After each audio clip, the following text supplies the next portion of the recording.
ಇನ್ನು ಡಿಸಿಎಂ ಹುದ್ದೆಗೆ ಭಾರಿ ಪೈಪೋಟಿ ನಡೀತಾ ಇತ್ತು. 4 ಜನ ಡಿಸಿಎಂಗಳನ್ನ ಮಾಡಬೇಕು ಅನ್ನುವಂಥ ನಿಟ್ಟಿನಲ್ಲಿ ಡಿಸಿಎಂ ಹುದ್ದೆ ಬಹುತೇಕ ಇಲ್ಲ ಅಂತ ಹೇಳಲಾಗ್ತದೆ. ಯಾವುದೇ ಮುಖ್ಯಮಂತ್ರಿ ಆಗಿ ಡಿಸಿಎಂ ಹುದ್ದೆ ಆಗಬಾರ್ದು ಅನ್ನುವಂಥದ್ದೇ ಅವರ ಅಂಬೋಣ, ಅವ್ರ ನಿಲುವುಗಳಾಗಿರ್ತವೆ. ಯಾಕೆಂದ್ರೆ ಸುಮ್ಮನೆ ಯಾಕೆ ಆಲ್ಟರ್ನೇಟಿವ್ ಪರ್ಯಾಯವಾದಂಥ ಪವರ್ ಸೆಂಟರ್ಗಳಿರಬೇಕು ಅನ್ನುವಂಥದ್ದು ಯಾವುದೇ ಮುಖ್ಯಮಂತ್ರಿ ಆದರೂ ಕೂಡ ಅದೊಂದು ನಿಲುವಿರುತ್ತೆ. ಡಿಸಿಎಂ ಹುದ್ದೆ ಬಗ್ಗೆ ಚರ್ಚೆ ಮಾಡಿಲ್ಲ ರಾಹುಲ್ ಗಾಂಧಿ. ಕಂಪ್ಲೀಟ್ ಪವರ್ ಅನ್ನ ಡಿಕೆಗೆ ಕೊಟ್ಟಂತೆ ಕಾಣಿಸ್ತಾ ಇದೆ. ಅನಗತ್ಯ ಗೊಂದಲ ಯಾಕೆ, ವಿವಾದ ಯಾಕೆ ಅನ್ನುವಂಥ ಹಿನ್ನೆಲೆಯಲ್ಲಿ ಕೈ ಬಿಡ್ಲಿಕ್ಕೆ ಪ್ಲಾನ್ ಅಂತ ಡಿಸಿಎಂ ಹುದ್ದೆ ಬಗ್ಗೆ ಸ್ಪಷ್ಟ ನಿರ್ಧಾರ ಕೈಗೊಳ್ಳದ ಹೈಕಮಾಂಡ್. ಇಲ್ಲಿ ಏನಾದ್ರೂ ಡಿಸಿಎಂ ಹುದ್ದೆ ಅಂತ ಆದ್ರೆ ಒಂದಂತೂ ಮಾಡಲ್ಲ, ಗ್ಯಾರಂಟಿ. ಅದಕ್ಕಂತೂ ಡಿ.ಕೆ. ಶಿವಕುಮಾರ್ ಅವರು ಬಿಡೋದಿಲ್ಲ. ಒಂದ್ 4 ಆದ್ರೂ ಮಾಡ್ತಾರೆ, ಮಾಡಿಸ್ಕೊಳ್ಳೋದಾದ್ರೆ. ಅಕಸ್ಮಾತ್ ಡಿಸಿಎಂ ಹುದ್ದೆ ಮಾಡೋದಾದ್ರೆ ಒಂದ್ 4 ಮಾಡ್ತಾರೆ, ಇಲ್ಲ ಅಂದ್ರೆ ಇಲ್ಲವೇ ಇಲ್ಲ. ಆ ರೀತಿಯಾಗಿರುತ್ತೆ. ಯಾಕೆಂದ್ರೆ 4 ಇದ್ರೂ ಒಂದೇ, ಇಲ್ಲದೆ ಹೋದ್ರು ಒಂದೇ. ಡಿಸಿಎಂ ಅನ್ನುವಂಥದ್ದು ಸಿಎಂಗೆ ಸಮಾನಾರ್ಥಕವಾಗಿ ಅಥವಾ ಪರ್ಯಾಯವಾಗಿ ಅನ್ನುವಂಥದ್ದು ಏನಲ್ಲ, ಅದೇನು ಸಾಂವಿಧಾನಿಕ ಹುದ್ದೆ ಅಲ್ಲ. ಕೆಪಿಸಿಸಿ ಸಾರಥ್ಯ ಯಾರ ಹೆಗಲೇ ಇರುತ್ತೆ ಅನ್ನುವಂಥದ್ದು ಕೂಡ ಅಷ್ಟೇ ಕುತೂಹಲ ಕೆಳ ಮಾಡಿಕೊಟ್ಟಿದೆ. ಒಂದು, ಡಿ.ಕೆ. ಶಿವಕುಮಾರ್ ಅವರ ಸಂಪುಟದಲ್ಲಿ ಯಾರಿರ್ತಾರೆ ಅಂತ, ಅದರ ಜೊತೆಗೆ ಡಿ.ಕೆ. ಶಿವಕುಮಾರ್ ಅವರಿಂದ ತೆರವಾಗುವಂತ ಕೆಪಿಸಿಸಿ ಅಧ್ಯಕ್ಷ ಸ್ಥಾನಕ್ಕೆ ಯಾರನ್ನ ನೇಮಕ ಮಾಡಲಾಗುತ್ತೆ. ಪ್ರಮುಖವಾಗಿ ಹೆಸರು ಈ ಮುಂಚೆ ಕೇಳಿ ಬರ್ತಾ ಇತ್ತು, ಅದು ಸತೀಶ್ ಜಾರಕಿಹೊಳಿ ಅವರ ಹೆಸರು. ಅದಾದ್ಮೇಲೆ ಅವರ ಹೆಸರಿನ ಜೊತೆಗೆ ಎಂ.ಬಿ. ಪಾಟೀಲ್, ಈಶ್ವರ್ ಖಂಡ್ರೆ, ಬಿ.ಕೆ. ಹರಿಪ್ರಸಾದ್ ಹೆಸರು ಕೂಡ ಮುನ್ನೆಲೆಯಲ್ಲಿದೆ. ಒಬ್ಬರಿಗೆ ಒಂದೇ ಹುದ್ದೆ ಸೂತ್ರದಡಿ ಚೌಕಾಸಿ ನಡೆಸಲಾಗ್ತಾ ಇದೆ. ಹಿಂದೆ ಎಕ್ಸೆಪ್ಷನಲ್ ಕೇಸ್ ಅನ್ನುವ ರೀತಿಯಲ್ಲಿ ಡಿ.ಕೆ. ಶಿವಕುಮಾರ್ ಅವರಿದ್ರು. ಯಾಕೆಂದ್ರೆ ಪಕ್ಷಕ್ಕೋಸ್ಕರ ದುಡಿದಂತವರು.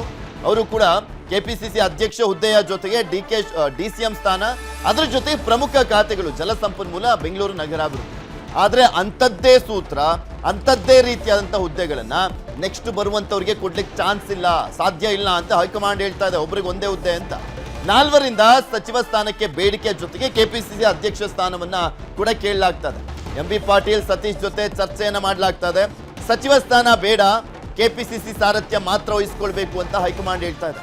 ಕೆಪಿಸಿಸಿ ಸಾರಥ್ಯದ ಜೊತೆ ಸಚಿವ ಸ್ಥಾನಕ್ಕೆ ಬೇಡಿಕೆಯನ್ನ ಇವ್ರು ಇದ್ದಾರೆ. ಈ ಸಂಬಂಧ ನಡೀತಾ ಇರುವಂತದ್ದು ಸಮಾಲೋಚನೆ. ಯಾರು ಒಪ್ಕೋತಾರೆ, ಯಾರಿಗೆ ಕೆಪಿಸಿಸಿ ಸಾರಥ್ಯ ಅನ್ನುವಂಥದ್ದೇ ಸದ್ಯಕ್ಕಿರುವಂತ ಕುತೂಹಲ. ಲಿಂಗಾಯತ ಕೋಟಕ್ಕೆ ಏನಾದ್ರೂ ಕೊಟ್ರೆ ಎರಡು ಕೂಡ ಮೇಲ್ವರ್ಗ ಅನ್ನಂಗೆ ಆಗ್ಬಿಡುತ್ತೆ. ಆಲ್ಮೋಸ್ಟ್ ಲಿಂಗಾಯತ ಕೋಟ ಕೊಡುವಂಥದ್ದು ಡೌಟೇ, ಕೆಪಿಸಿಸಿ ಅಧ್ಯಕ್ಷ ಸ್ಥಾನವನ್ನ ಡಿಸಿಎಂ ಹುದ್ದೆಗಳು ಸೃಷ್ಟಿ ಆಗದೇ ಇದ್ರೆ. ಯಾಕೆಂದ್ರೆ ಅಲ್ಲೂ ಕೂಡ ಒಕ್ಕಲಿಗರು ಮತ್ತು ಒಂದ್ ಕಡೆ ಕೆಪಿಸಿಸಿ ಅಧ್ಯಕ್ಷ ಸ್ಥಾನಕ್ಕೂ ಲಿಂಗಾಯತರನ್ನು ತಂದುಬಿಟ್ರೆ ಮುಗೀತು ಕತೆ ಕಾಂಗ್ರೆಸ್. ಡಿ.ಕೆ.ಶಿ ಸಂಪುಟಕ್ಕೆ ಹೈಕಮಾಂಡ್ ನಿಂದ ಏಜ್ ಬೇಸ್ಡ್ ಫಾರ್ಮುಲಾ ಅಂತ, ಏಜ್ ಬೇಸ್ಡ್ ಫಾರ್ಮುಲಾ 45 ವರ್ಷದೊಳಗಿನ ಶಾಸಕರಿಗೆ ಒಟ್ಟು 10 ಸಂಪುಟ ಸ್ಥಾನ ಕೊಡ್ಲಿಕ್ಕೆ ಮುಂದಾಗ್ತಾ ಇದ್ದಾರಂತೆ. Great actually. 45 ವರ್ಷದ ಒಳಗಿರೋರಿಗೆ 10 ಜನರಿಗೆ ಅವಕಾಶ ಅಂತ. ಯಾರಿಗೆ ನೋಡಬೇಕು? 50ರಿಂದ 70 ವರ್ಷದ ಹಿರಿಯ ಶಾಸಕರುಗಳಿಗೆ 20 ಸ್ಥಾನ ಮೀಸಲು ಅಂತ ಹೇಳಲಾಗ್ತಾ ಇದೆ. ಅಲ್ಲಿ ಎಲ್ಲ ಕೊಟ್ಟಾದ್ಮೇಲೆ ಅಧಿಕೃತ ಹೇಳಲಿಕ್ಕಾಗಲ್ಲ. 45 ವರ್ಷದೊಳಗೆ ಕೊಡ್ತಾರೆ, ಯಾರಿಗೆ ಕೊಡ್ತಾರೆ ಅನ್ನುವಂಥದ್ದು ಸಹಜವಾಗಿ ಕುತೂಹಲ ಇದೆ. ಯುವಕರು ಮತ್ತು ಹಿರಿಯರಿಗೆ ಬ್ಯಾಲೆನ್ಸ್ ಮಾಡಲಿಕ್ಕೆ ಹೈಕಮಾಂಡ್ ಪ್ಲಾನ್ ಅನ್ನ ಮಾಡಿದೆ ಅಂತ. ಇದೆಲ್ಲದ್ರ ಬಗ್ಗೆನೂ ಕೂಡ ಮತ್ತಷ್ಟು ಡೀಟೇಲ್ಸ್ ಅನ್ನ ಕೊಡ್ತಾ ಹೋಗ್ತಾರೆ ನಮ್ಮ ಪೊಲಿಟಿಕಲ್ ಬ್ಯೂರೋ ಮುಖ್ಯಸ್ಥರಾಗಿರುವಂತ ಚಿದಾನಂದ್ ಪಟೇಲ್. ನ್ಯೂಸ್ ಡೆಸ್ಕ್ ಇಂದ ನಮ್ಮ ಜೊತೆ ನೇರ ಸಂಪರ್ಕದಲ್ಲಿ ಜಾಯ್ನ್ ಆಗಿದ್ದಾರೆ. ಪಟೇಲ್ರೆ, ಒಂದ್ ಕಡೆ 6 ಜನರ ಹೆಸರು ಮಾತ್ರ ಫೈನಲ್ ಆಗಿದೆ, ಇನ್ನು 6 ಜನರ ಹೆಸರು ಫೈನಲ್ ಮಾಡ್ಲಿಕ್ಕೆ ಸಾಕಷ್ಟು ಚರ್ಚೆಗಳಾಗ್ತಾ ಇದೆ ಅಂತ. ಅದೇನಾಗ್ತಾ ಇದೆ? ಮತ್ತೊಂದ್ ಕಡೆ ಕೆಪಿಸಿಸಿ ಅಧ್ಯಕ್ಷ ಸ್ಥಾನಕ್ಕೋಸ್ಕರ ಯಾವ ರೀತಿಯಾಗಿ ಪೈಪೋಟಿಯನ್ನ ಮಾಡಲಾಗ್ತದೆ. ಇನ್ನ ಸಚಿವ ಸಂಪುಟಕ್ಕೆ ಯುವಕರು, ಹಿರಿಯರು ಅನ್ನುವಂತ ರೀತಿಯಾದಂತ ಲೆಕ್ಕಾಚಾರ ಹೇಗಿದೆ ಅಂತ. ಪೃಥ್ವಿ, ಮಹತ್ತರ ಬೆಳವಣಿಗೆಗಳ ಹಿನ್ನೆಲೆಯಲ್ಲಿ ಇದೀಗ ಎಐಸಿಸಿ ಅಧ್ಯಕ್ಷ ಮಲ್ಲಿಕಾರ್ಜುನ್ ಖರ್ಗೆ ಅವರ ನಿವಾಸದಲ್ಲಿ ನಡೀತಿರ್ತಕ್ಕಂಥ ಸಭೆ ಅಂತ್ಯ ಆಗಿರ್ತಕ್ಕಂಥದ್ದು. ರಾಹುಲ್ ಗಾಂಧಿ ಅವರು ಜನಪತ್ 10ಗೆ ಊಟಕ್ಕೆ ತೆರಳಿರ್ತಕ್ಕಂಥದ್ದು. ಸುಮಾರು 2 ಗಂಟೆಗೂ ಹೆಚ್ಚು ಸಮಯ ಸಭೆ ನಡೆದಿರ್ತಕ್ಕಂಥದ್ದು. ಸಭೆಯ ಮಧ್ಯೆ ರಾಹುಲ್ ಗಾಂಧಿ ಅವರು ಸಿದ್ದರಾಮಯ್ಯ ಮತ್ತು ಡಿ.ಕೆ. ಶಿವಕುಮಾರ್ ಜೊತೆ ಪ್ರತ್ಯೇಕವಾಗಿ ಮಾತುಕತೆ ನಡೆಸಿರುವಂಥದ್ದು. ಈಗಾಗಲೇ ರಾಹುಲ್ ಗಾಂಧಿ ಅವರು ಹೊಸ ಒಂದು ಫಾರ್ಮುಲಾನ ಹುಟ್ಟು ಹಾಕಿರ್ತಕ್ಕಂಥದ್ದು.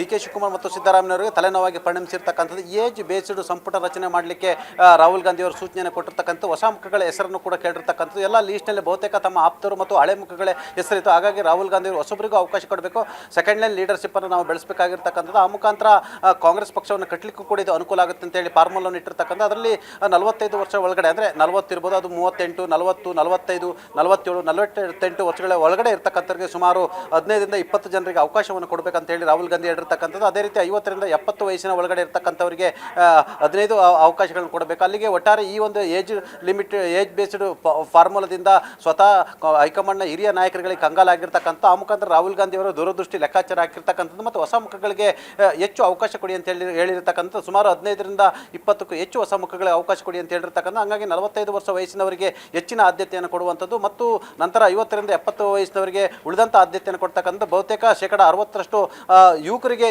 ಯುವ ಮುಖಗಳಿಗೆ ಮತ್ತು ಹೊಸ ಮುಖಗಳಿಗೆ ಆದ್ಯತೆ ಕೊಡಿ ಅಂತ ಹೇಳಿರ್ತಕ್ಕಂಥದ್ದು. ಹಾಗಾಗಿ ರಾಹುಲ್ ಗಾಂಧಿ ಅವರು ಈ ಫಾರ್ಮಲ್ ನೋಡಿದ್ರೆ ಮೊದಲ ಬಾರಿ ಗೆದ್ದಂಥವ್ರಿಗೂ ಅವಕಾಶ ಇದೆ ಅಂತ ಹೇಳಲಾಗ್ತಿದೆ ಮತ್ತು 2 ಅಥವಾ 3 ಬಾರಿ ಗೆದ್ದಂಥವ್ರಿಗೂ ಯುವ ಮುಖಗಳಿಗೂ ಅವಕಾಶ ಇದೆ ಅಂತ ಹೇಳಲಾಗ್ತಿದೆ ಮತ್ತು ಜಾತಿವಾರು, ಪ್ರಾದೇಶಿಕವಾರು, ಕ್ಷೇತ್ರವಾರು ಆಯ್ಕೆ ಮಾಡಿ ಅಂತೇಳಿ ಸೂಚನೆಯನ್ನು ಕೊಟ್ಟಿರ್ತಕ್ಕಂಥ. ಈಗಾಗಲೇ 6ರಿಂದ 7 ಜನ ಹೆಸರು ಫೈನಲ್ ಆಗಿರ್ತಕ್ಕಂಥದ್ದು. ಬಹುತೇಕ ಇವರ ಹೆಸರಿಗೆ ಈಗಾಗಲೇ ರಾಹುಲ್ ಗಾಂಧಿ ಗ್ರೀನ್ ಸಿಗ್ನಲ್ ಕೊಟ್ಟಿರ್ತಕ್ಕಂಥದ್ದು. ಅದರಲ್ಲಿ ಪ್ರಮುಖವಾಗಿ Krishna Byre, KJ George, UT Khader, doctor Yathindra Siddaramaiah ಸೇರಿದಂತೆ ಒಟ್ಟು 6 ಜನರ ಹೆಸರನ್ನು ಈಗಾಗಲೇ ಫೈನಲ್ ಮಾಡಿರ್ತಕ್ಕಂಥದ್ದು. ಮತ್ತೆ ಈಗಾಗಲೇ ಪಟ್ಟಿಗೆ ಸಂಬಂಧಪಟ್ಟ ಚರ್ಚೆ ಆಗ್ತಿರ್ತಕ್ಕಂಥದ್ದು ಪೃಥ್ವಿ. ಇನ್ನು ಪ್ರದೇಶ ಕಾಂಗ್ರೆಸ್ ಸಮಿತಿಯ ಅಧ್ಯಕ್ಷ ಹುದ್ದೆಗೆ ಸಂಬಂಧಪಟ್ಟ ಕೂಡ ಗೊಂದಲದಲ್ಲಿ ಹೈಕಮಾಂಡ್ ಇರತಕ್ಕಂಥದ್ದು. ರಾಹುಲ್ ಗಾಂಧಿ ಅವರು ಚುನಾವಣಾ ವರ್ಷ ಆಗಿದ್ದರಿಂದ ಒಬ್ಬರು ಒಂದೇ ಹುದ್ದೆಯನ್ನು ಸಂಪೂರ್ಣವಾಗಿ ಅದನ್ನು ಏನು ನೋಡ್ಕೋಬೇಕಾಗಿರುವಂಥದ್ದು. 2 ಹುದ್ದೆಗಳಿದ್ದರೆ ಎಲ್ಲೊಂದು ಕಡೆ ಕಾನ್ಸಂಟ್ರೇಷನ್ ಮಾಡಲಿಕ್ಕೆ ಸಾಧ್ಯ ಇಲ್ಲ ಅಂತೇಳಿ ವಾದವನ್ನು ಮುಂದಿಟ್ಟಿರ್ತಕ್ಕಂಥದ್ದು. ಈಗಾಗಲೇ 2 ಹುದ್ದೆ ವಿಚಾರ ಸಂಬಂಧಪಟ್ಟ ಈಗಾಗಲೇ ಇದುವರೆಗೂ ಕೂಡ ತನ್ನದೇ ಆದ ಲಾಬಿ ಮಾಡಿದಂಥ ಸತೀಶ್ ಜಾರಕಿಹೊಳಿ ಅವರಿಗೆ ಇದು ನುಂಗಲಾರದ ಬಿಸಿ ತುಪ್ಪವಾಗಿ ಪರಿಣಮಿಸಿರ್ತಕ್ಕಂಥದ್ದು.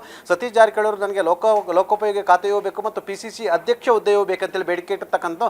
ಮತ್ತೊಂದು ಕಡೆ MB ಪಾಟೀಲ್ ಅವರು ಕೂಡ ತಮ್ಮ ಭಾರಿ ಮತ್ತು ಮಧ್ಯಮ ಕೈಗಾರಿಕೆ ಇಲಾಖೆ ಖಾತೆಯೂ ಬೇಕು, ಜೊತೆಗೆ PCC ಅಧ್ಯಕ್ಷ ಹುದ್ದೆ ಎರಡನ್ನೂ ಕೊಟ್ಟರೆ ನಾನು ಮುಂದುವರಿತೀನಿ ಅಂತ ಹೇಳಿರ್ತಕ್ಕಂಥದ್ದು. ಇತ್ತ ಈಶ್ವರ ಖಂಡ್ರೆ ಹೆಸರು ಮುನ್ನೆಲೆಗೆ ಬಂದಿರತಕ್ಕಂಥದ್ದು, BK ಹರಿಪ್ರಸಾದ್ ಹೆಸರು ಮುನ್ನೆಲೆಗೆ ಬಂದಿರತಕ್ಕಂಥದ್ದು ಮತ್ತು ತಂಗಡಿಗೆ ಹೆಸರು ಕೂಡ ಮುನ್ನೆಲೆಗೆ ಬಂದಿರತಕ್ಕಂಥ. ಆದರೆ ಇದೀಗ ಪೈಪೋಟಿಯಲ್ಲಿ ಈಗ ಸತೀಶ್ ಜಾರಕಿಹೊಳಿ ಮತ್ತು MB ಪಾಟೀಲ್ ಹೆಸರು ಇದೀಗ ಮುನ್ನೆಲೆಗೆ ಬಂದಿರತಕ್ಕಂಥದ್ದು. ಈ ಎಲ್ಲ ಬೆಳವಣಿಗೆ ನಡುವೆ ಕೂಡ OBC ಕೋಟಾದಿಂದ ಒಂದು ಅವಕಾಶವನ್ನು ಕೊಡಬೇಕಿಲ್ಲ, ನನ್ನನ್ನು ಮಂತ್ರಿ ಮಾಡಿ ಅಥವಾ ರಾಜ್ಯಸಭೆಗೆ ಕಳಿಸಿ ಅಂತೇಳಿ ಇದೀಗ ಹರಿಪ್ರಸಾದ್ ಒತ್ತಾಯ ಆಗ್ತಿರ್ತಕ್ಕಂಥದ್ದು. ಯಾಕಂತ ಹೇಳಿದ್ರೆ ಹರಿಪ್ರಸಾದ್ ಅವರಿಗೆ ಬೆನ್ನಿಗೆ ಇಬ್ಬರೇ ನಿಲ್ಲಬೇಕಾಗಿರ್ತಕ್ಕಂಥದ್ದು. ಒಂದು ಸೋನಿಯಾ ಗಾಂಧಿ, ಯಾಕಂತ ಹೇಳಿದ್ರೆ ಹರಿಪ್ರಸಾದ್ ಪಾಲಿಗೆ ಸೋನಿಯಾ ಗಾಂಧಿ ಅವರು ಮದರ್ ಆಫ್ ಗಾಡ್, ಅಂದರೆ ರಾಜಕೀಯವಾಗಿ ಅವರಿಗೆ ಮದರ್ ಆಫ್ ಗಾಡ್ ಆಗಿರ್ತಕ್ಕಂಥದ್ದು. ಹಾಗಾಗಿ ಸೋನಿಯಾ ಗಾಂಧಿ ಅವರು ಒಬ್ಬರೇ ಹೈಕಮಾಂಡ್ ಲೆಕ್ಕಾಚಾರದಲ್ಲಿ ಅವರಿಗೆ ಬೆಂಬಲವನ್ನು ನೀಡಬೇಕು. ಇನ್ನು ಸಿದ್ದರಾಮಯ್ಯ ಮಾತ್ರ ಬೆಂಬಲವನ್ನು ನೀಡಬೇಕಾಗಿರ್ತಕ್ಕಂಥ ಅನಿವಾರ್ಯತೆ ಇರ್ತಕ್ಕಂಥದ್ದು. ಯಾಕಂತ ಹೇಳಿದ್ರೆ ಕಳೆದ 6 ತಿಂಗಳಿಂದಲೂ ಕೂಡ ಸಿದ್ದರಾಮಯ್ಯ ಪರವಾಗಿ ಔಟ್ ಆ್ಯಂಡ್ ಔಟ್ ಅಹಿಂದ ಮುಖ್ಯಮಂತ್ರಿ ಯಾವ ಕಾರಣಕ್ಕೂ ಕೂಡ ಹೈಕಮಾಂಡ್ ಬದಲಾವಣೆ ಮಾಡಲ್ಲ ಅಂತೇಳಿ ಏಕಧ್ವನಿಯಲ್ಲಿ ಹೇಳಿದಂಥವ್ರು ಹರಿಪ್ರಸಾದ್. ಹಾಗಾಗಿ ಹರಿಪ್ರಸಾದ್ ಇದೀಗ ಒಂದು ವೇಳೆ ನನಗೆ ಮಂತ್ರಿ ಸ್ಥಾನವನ್ನು ಕೊಡಿ ಜೊತೆ ಅಥವಾ ಮಂತ್ರಿ ಸ್ಥಾನ ಕೊಡದೆ ರಾಜ್ಯಸಭೆ ಟಿಕೆಟನ್ನು ಕೊಡಿ ಅಂತ ಈಗಾಗಲೇ ಪರೋಕ್ಷವಾಗಿ ಡಿಮ್ಯಾಂಡನ್ನು ಮಾಡಿರ್ತಕ್ಕಂಥ. ಹಾಗಾಗಿ ಹೈಕಮಾಂಡ್ ಯಾವ ತೀರ್ಮಾನ ತೆಗೆದುಕೊಳ್ಳುತ್ತಾರದನ್ನು ಕೂಡ ಕಾದು ನೋಡಬೇಕಾಗಿರ್ತಕ್ಕಂಥದ್ದು ಮತ್ತು ಏಜ್ ಬೇಸ್ಡ್ ಆಗಿದ್ದರಿಂದ ಇದೀಗ ದೊಡ್ಡ ತಲೆನೋವಾಗಿರ್ತಕ್ಕಂಥದ್ದು. ಹೊಸ ಪಟ್ಟಿಯನ್ನು ರಚನೆ ಮಾಡಬೇಕಾಗಿರ್ತಕ್ಕಂಥದ್ದು. ಈಗಾಗಲೇ 30ಕ್ಕೂ ಹೆಚ್ಚು ಹಿರಿಯ ಶಾಸಕರು ನಾವು ರಿಟೈರ್ಮೆಂಟ್ ಸ್ಟೇಜ್ನಲ್ಲಿ ಇರ್ತಕ್ಕಂಥದ್ದು. ನಮಗೆ ಒಮ್ಮೆಯಾದರೂ ಒಂದು 3ರಿಂದ 4 ಬಾರಿ ಗೆದ್ದಿರ್ತಕ್ಕಂಥದ್ದು, ನಮಗೆ ಒಮ್ಮೆಯಾದರೂ ಮಂತ್ರಿ ಸ್ಥಾನವನ್ನು ಕೊಡಬೇಕಂತೇಳಿ ದುಂಬಾಲು ಬಿದ್ದಿರ್ತಕ್ಕಂಥದ್ದು. ಮತ್ತೊಂದು ಕಡೆ ACC ಅಧ್ಯಕ್ಷ ಮಲ್ಲಿಕಾರ್ಜುನ್ ಖರ್ಗೆ ಅವರು ಕೂಡ ಹೈದರಾಬಾದ್ ಕರ್ನಾಟಕದ ಅನೇಕ ನಾಯಕರುಗಳು ಮತ್ತು ಶಾಸಕರುಗಳು ಒತ್ತಡ ಮತ್ತು ಒತ್ತಾಯವನ್ನು ಆಗ್ತಿರ್ತಕ್ಕಂಥದ್ದು. ಈ ಹಿಂದೆ ಇದ್ದಂಥ ಸಚಿವ ಸಂಪುಟದಲ್ಲಿದ್ದಂಥ ಬಹುತೇಕ 15ರಿಂದ 20 ಜನರಿಗೆ ಕೊಡ್ತಿರ್ತಕ್ಕಂಥದ್ದು. ಹಾಗಾಗಿ ಒಂದಷ್ಟು 20ಕ್ಕೂ ಹೆಚ್ಚು ಹೊಸ ಮುಖಗಳು ಆಗಮಿಸುವ ಸಾಧ್ಯತೆ ಇರ್ತಕ್ಕಂಥದ್ದು. ಈ ಎಲ್ಲದರ ನಡುವೆ ಕೂಡ ಸ್ಪೀಕರ್ ಹುದ್ದೆಗೆ ಕೂಡ ಈಗಾಗಲೇ ಚರ್ಚೆ ಆಗ್ತಿರ್ತಕ್ಕಂಥದ್ದು. ಈ ಹಿಂದೆ ಸುರ್ಜೇವಾಲ್ ರವರು ಡಾಕ್ಟರ್ G ಪರಮೇಶ್ವರ್ ಅವರಿಗೆ ತಾವು ಅಧ್ಯಕ್ಷರಾಗಿ ಅಥವಾ ಸ್ಪೀಕರ್ ಆಗಿ ಅಂತೇಳಿ ಕರೆಯನ್ನು ಮಾಡಿದ್ರು. ಆದರೆ 2 ಹುದ್ದೆಗೆ ಸಂಬಂಧಪಟ್ಟಕ್ಕೆ ಪರಮೇಶ್ವರ್ ನಿರಾಕರಿಸಿದ್ರು. ನನ್ನನ್ನು ಮಂತ್ರಿ ಮಾಡಿ ಅಂತ ಹೇಳಿದ್ರು. ಒಂದು ವೇಳೆ ಮಂತ್ರಿ ಮಾಡಿದ್ರು ಕೂಡ DCM ಮಾಡಿ ಅಂತೇಳಿ ಒತ್ತಡವನ್ನು ಹಾಕಿದ್ರು. ಒಂದು ವೇಳೆ DCM ಮಾಡಲಿಲ್ಲ ಅಂತ ಹೇಳಿದ್ರೆ ನಾನು ಪ್ರಿಯಾಂಕ್ ಖರ್ಗೆ ಅಂತ ಚಿಕ್ಕ ವಯಸ್ಸಿನವ್ರ ಜೊತೆ ನಾನು ಸಂಪುಟದಲ್ಲಿ ಇರಲಿಕ್ಕೆ ಸಾಧ್ಯ ಇಲ್ಲ, ಹಾಗಾಗಿ ನಾನು ಸಂಪುಟದಲ್ಲಿ ನಂಗೆ ಅವಕಾಶವೇ ಬೇಡ ಅಂತೇಳಿ ಎಲ್ಲೊಂದು ಕಡೆ ಮುನಿಸ್ಕೊಂಡಿದ್ರು.